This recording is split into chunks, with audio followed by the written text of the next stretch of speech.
Hello, I'm Jason Chandler with the #GoAndDo YouTube channel.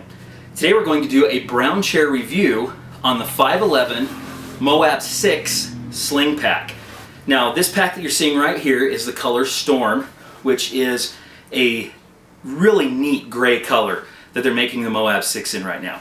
So I'm going to be traveling internationally, and what I wanted was to be able to take a second carry-on with me so I could have some toiletries and personal items, make my headphones easy to grab, some space for us so I could easily grab my passport and items like that. So the biggest thing though is I wanted to be able to fit my 9.7-inch iPad Pro, which I have in a pretty heavy-duty SUP case with some Gorilla Glass. So the Sling Pack ended up just being, I think, the perfect solution for that. So since my first problem was the 9.7-inch iPad Pro problem, I just want to show you that it fits absolutely perfectly inside of this space right here in the big bag. Now you can slide it down into this expandable pouch to make it so that it's even more stable in here. So I just really couldn't find a review that showed whether or not it would fit, and so we just kind of went off some dimensions and bought this bag.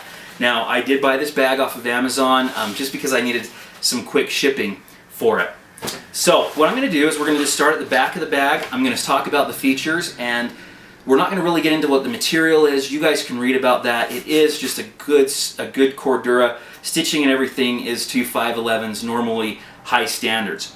So first things first, I'm a big guy. I wanted to, in a Sling Pack, one of the things that really matters to me is having a strap that, one, is padded. And this has some great, stiffer but still compliant foam in it. I don't like it when it slips around. They've put some good suede on here that actually will grab on. But really the strap needs to be long enough to fit comfortably around me, and these guys have knocked it out of the park.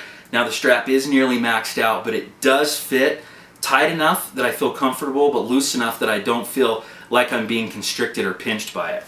In this back patch right here, you'll see that there's some good padding, and then there's also some more suede to keep this thing from sliding around when you're wearing it.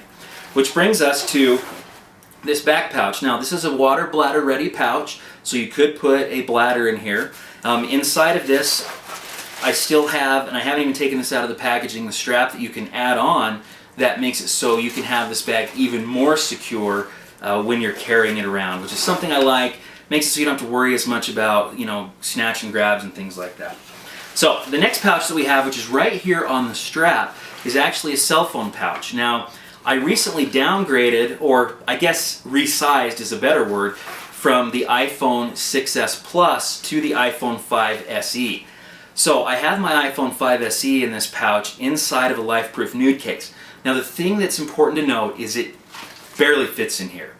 So if you have a bigger cell phone, you're going to have a hard time putting it inside of this pouch right here. It does have this cool little piece of elastic that will hold whatever item it is that you want. And then, of course, it does have an exit hole. I don't know if that's just for straw management or what.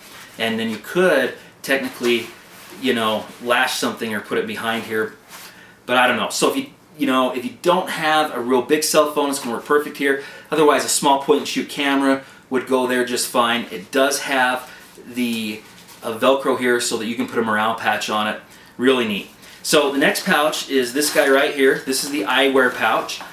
Inside of this pouch easily fits, my Oakley aviator sunglasses. It's got a neat little felt material that's here, so you don't have to worry about it scratching your lens. So you can really just take them off, put them in here, don't have to worry about them getting scratched up. And then that opens up, obviously, it shares space in here inside of the main compartment. So let's talk about these two. Let's take a look at these two pouches right here. I really like having mesh. A lot of bags have this. This is a good solid mesh, but mesh is great for if you have those little things that you want to be able to access quickly. You can see them, right where they are. It makes it easy to reach in and grab them and have a hold of them. And then here is another pouch, same size, that has got just the solid on it. A little more privacy there. I think that'll be a good place to put some foreign currency when I'm traveling, so I can kind of spread that out in case something happens. So let's move on to the front. Molly webbing everywhere, molly webbing down the side. One of the concessions that I felt like I made when I got this bag is it does not have a water bottle holder. I will probably try and find a water bottle holder and molly that on. I'm not going to have time to do that before I leave on this trip, but I think we'll be okay. Can always, slip, a water bottle inside, or even just carry it in my hand or whatever. So front pouch is great. Another Velcro patch for a morale patch. So inside here we've got some pretty well thought out pouches. So I've got a selfie stick right here. It easily slides into this pouch that is on the side here, so it makes that easy to grab if you're going to use something like that, anything of that size. So these are fairly deep. Now, on the front is where I think this bag really shines. You've got a real quick access pouch right here. This pouch is going to be great, easy to grab into. Keep your passport in there, boarding pass, plane tickets, things that you want to grab easily but don't really necessarily want to have on your person. Now, when you fly internationally, it's always good to have some sort of pen. Got a couple of pen slots here. That way you can fill out customs forms. And there's some other organization. So a lot of organization in here, plus quite a bit of storage. So I'm really excited about that. I think it's going to be really convenient to work out of. And then finally, we've got the concealed Velcro closure. I have my Glock 19 that I put in here. It looks like it will hold a full frame Glock also. So in a later review I'll grab my Glock 17 and make sure that it fits in there. But I'm pretty sure I saw a video when I was checking that showed a full frame Glock in it. So that's the Rush Moab 6 sling pack. I'm really excited to use it. It seems like it's going to be great quality. What I'll do is I will do a follow-up video when I get back from Europe, and we'll see just exactly how this thing performed. I want to thank you for coming to my review. Please feel free to comment, ask questions, and of course, if you like this video, press like and subscribe.